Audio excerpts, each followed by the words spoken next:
आगे का मतलब ये रहेगा कि अपन ने यहाँ तक तो कर लिया था, कहाँ तक कि वहाँ पर अपन ने एक फटाफट में लेजर बना लेता और मैंने नई कंपनी बना ली।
चलिए 3 एंट्री तो अपन ने कर ली। कल कैंसिल चेक बताया था मैंने आप लोगों को।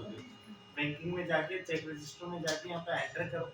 यहाँ पर जो भी चेक को कैंसिल करना हो स्पेस से पहले सिलेक्ट करो और अल्ट एस शॉर्टकट की होती है, यहाँ से कैंसिल कर सकते हो। ठीक है, आज अपन सबसे पहले जितने भी चेक हमने दिए, मान लो अगर वो चेक क्लियर हो जाते हैं तो वो चेक क्लियर होने के बाद हम कैसे चेक करेंगे वो अपने को देखना है। मतलब जो चेक क्लियर हो जाते हैं उनको कैसे अपन अपडेट करेंगे। क्लियर का मतलब पता है ना आप लोगों को, क्या बताना चाह रहा हूँ। जैसे चेक रजिस्टर में गए, यहाँ पे क्या बता रहा है, अवेलेबल चेक 17 है, टोटल चेक 20 है, अनरिकंसिल्ड कितने हैं 3। अनरिकंसिल्ड का मीनिंग क्या बताया था मैंने आप लोगों को, पेमेंट नहीं हुआ।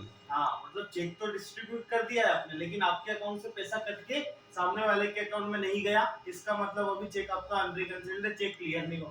क्लियर का मतलब ये होता है कि मेरे अकाउंट से पैसा कट के सामने वाले के अकाउंट में जाना, वो क्लियर किया जाएगा, लेकिन अभी अनरिकंसिल्ड है मतलब क्लियर नहीं हुआ।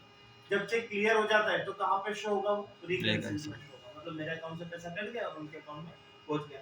चेक का जो अमाउंट होता है वो थोड़ा 2-3 दिन बाद आपके अकाउंट में पहुंचेगा, क्योंकि चेक एक कागज का टुकड़ा है, मैंने आपको दिया, अब देते ही तो अकाउंट में से पैसा कटेगा नहीं, मैंने आपको दिया, फिर आप बैंक में जाओगे लगाओगे 3-4 दिन लगेंगे, तो उसकी अपनी प्रोसेस। अब वही अपने को क्लियर करना है ना, तो अपन यहाँ पर जाते हैं, नीचे सबसे लास्ट वाला ऑप्शन है बैंक रिकंसिलिएशन, यहाँ पर आ जाओ। अभी हमने चेक रजिस्टर में जाके ये तो देख लिया कि 3 अनरिकंसिल्ड बता रहा है, सबका स्टेटस क्या है यहाँ पर, अनरिकंसिल्ड है ना, 3 चेक जो दिए थे अनरिकंसिल्ड। अब अपन यहाँ पर आते हैं बैंकिंग में, लास्ट में आओ बैंक रिकंसिलिएशन, यहाँ पर आ जाओ। यहाँ आने के बाद आप देखोगे कि यहाँ लिखा हुआ है, नीचे की तरफ पढ़ोगे आप, balance as per company book, मतलब टोटल 30,000 रुपए के चेक आपने अभी तक दिए हैं। Balance as per company book में आपने 30,000 के चेक दिए। अमाउंट नॉट रिफ्लेक्टेड मतलब इतना पैसा डिडक्ट होना बाकी है। कितना पैसा कटना बाकी है, 30,000 रुपए। 30,000 के चेक दिए और 30,000 अभी बैंक से कटानी है तो कटना बाकी है। बैलेंस एज पर बैंक कितने कितने रुपए आपके अकाउंट से कट चुके हो यहाँ पर शो होंगे। मतलब आपने एक चेक दिया 10,000, ये क्लियर हो गया 10,000 वाला, तो 10,000 कट जाएंगे, जो भी अमाउंट कटेगा आपके अकाउंट से वो यहाँ पे शो होगा, कितना डिडक्ट हुआ है, कितना कटना बाकी है वो यहाँ पे शो होगा, और टोटल कितने के दिए हमने वो यहाँ पर शो होगा। अब देखो यहाँ पर बैंक डेट डालना पड़ेगा, सारा काम मैनुअली करना पड़ता है। बैंक डेट डालो किस डेट में चेक क्लियर हुआ। अब देखो यहाँ 2 तारीख तो डाल सकते हो, 3 या 4 या 5 तारीख चलेगी नहीं इसमें, तो अपन एक काम करते हैं कि 31 ले सकते हो, अपन इसमें भी 2 तारीख ले लेते हैं, 2/4/2010 और एंटर। ये 1 अप्रैल में हमने चेक दिया और 2 तारीख को चेक क्लियर हो गया, मेरे अकाउंट से पैसा कट गया। जैसे ही मेरे अकाउंट से पैसा कटेगा तो मुझे पता चल जाएगा, मेरे पास मैसेज, इधर ध्यान दो, मेरे पास मैसेज आ जाएगा, मेरे पास स्टेटमेंट में पता चल जाएगा, मोबाइल एप्लीकेशन पर आप चेक कर सकते हो। तो जब आपको पता चलेगा तो वही डेट आपको लिखकर आपको एंटर करना है। चेक नंबर भी आता है, जब स्टेटमेंट निकालोगे ना उसमें चेक नंबर भी आएगा, या फिर आप मोबाइल एप्लीकेशन पे चेक करोगे उसमें भी चेक नंबर आएगा। देखो जैसे ही मैंने एंटर किया यहाँ पर कुछ चेंज हुआ क्या,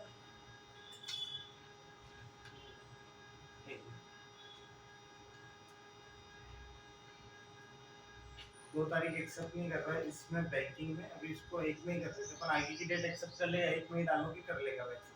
अभी 1 को ही देख लो यहाँ पर। अब देखो जैसे ही मैंने 1 अप्रैल डालकर एंटर किया, देखो यहाँ पर चेंज आपको दिख रहा है, क्या चेंज हो रहा है यहाँ पर, बैलेंस एज पर बैंक मतलब इतना रुपए कट चुके, कितने कट चुके 10,000 रुपीज। कितने के चेक दिए थे total? Balance as per company book में जो टोटल हमने जो चेक दिए थे वो 30,000 के 30,000 के दिए थे। अमाउंट नॉट रिफ्लेक्टेड मतलब इतना डिडक्ट होना बाकी है, कितना डिडक्ट होना बाकी? 20,000। फिर मैं यहाँ पे लिखता हूँ 1/4/2010। फिर मैं जैसे एंटर करूंगा फिर यहाँ पर बताएगा अमाउंट नॉट रिफ्लेक्टेड मतलब कितना घटना बाकी है, 10,000 और बाकी है। किसका बाकी है? ये शाम। इसका भी क्लियर हो जाएगा तो 1/4/2010। और जैसे ही मैं एंटर करूंगा यहाँ पर सब कुछ क्लियर हो जाएगा। और सब कुछ क्लियर होने के बाद आप देखोगे amount not reflected in bank मतलब इतना डिडक्ट होना बाकी यहाँ पे शो होता है, लेकिन अब कुछ भी शो नहीं हो रहा है, मतलब कुछ भी डिडक्ट होना बाकी नहीं है। बैलेंसेस पर बैंक का मतलब होता है इतना डिडक्ट हो चुका है। कितना डिडक्ट हो गया है? 30,000। कितना डिडक्ट होना बाकी है? कुछ भी नहीं, क्योंकि सारा अमाउंट तो डिडक्ट हो चुका है ना। जितने के चेक किए तो इतना डिडक्ट हो गया था, कुछ भी पैसा कटना बाकी नहीं है। बस इतना करने के बाद आपको तो सिर्फ डेट डालना है और इसको समझना है तीनों, और उसके बाद एंटर करके एक्सेप्ट। जैसे आप एक्सेप्ट करोगे ये आपका कंप्लीट हो गया। यहाँ पे कोई भी आपका रिकंसिलेशन अनरिकंसिल्ड चेक नहीं है। अनरिकंसिल्ड चेक होता है यहाँ पे नाम सब कुछ डिटेल आती है जो यहाँ पर शो नहीं हो रहा है, मतलब चेक आपके रिकंसिल हो चुके हैं। अब क्या करना है? आप अब चलना है आपको चेक रजिस्टर में और यहाँ पे जाके चेक करना है कि स्टेटस चेंज हुआ कि नहीं। तो देखो मेरा स्टेटस चेंज हो चुका है। क्या आ गया स्टेटस? रिकंसिल। इसका मतलब है कि सारे चेक क्लियर हो चुके हैं, आपके अकाउंट में पैसा कट गया, सामने वाले के अकाउंट में पहुंच चुका है। आया समझ में? एक इंटरव्यू में, बेसिक इंटरव्यू में बैंकिंग के बारे में ये पूछा था कि जब आप बैंकिंग में जब रिकंसिलेशन करते हो, बैंक रिकंसिलेशन पे जाते हो, तो उसमें एक ऑप्शन आता है amount not reflected in bank. Already पूछा, एक ऑप्शन आता है amount not reflected in bank. इसका मतलब क्या होता है amount not reflected in bank? तो इसका मतलब क्या बताया मैंने? कितना पैसा डिडक्ट होना बाकी है, वहां पे शो होगा कितना पैसा कितना बाकी है। बैलेंसेस पर बैंक का मतलब क्या होता है? कितना पैसा कट चुका है आपका। आपने जो चेक दिए थे उसमें से कितने के कितना अमाउंट डिडक्ट हो चुका है? 30,000। टोटल कितने के चेक दिए थे ये सबसे ऊपर दिखेगा। आया समझ में? तो ये खाली है ना ब्लैंक है, कितना कटना बाकी है तो कुछ भी कटना बाकी नहीं है। अगर बाकी होता तो यहाँ पे एक वो रहता, एक और अपना अनरिकंसिल्ड चेक यहाँ पे शो होता, लेकिन कुछ कटना बाकी नहीं इसलिए ब्लैंक है और इतना कट चुका। आया समझ में? आया समझ में? ये कॉपी में ना इसके शॉर्ट नोट्स लिख लेना।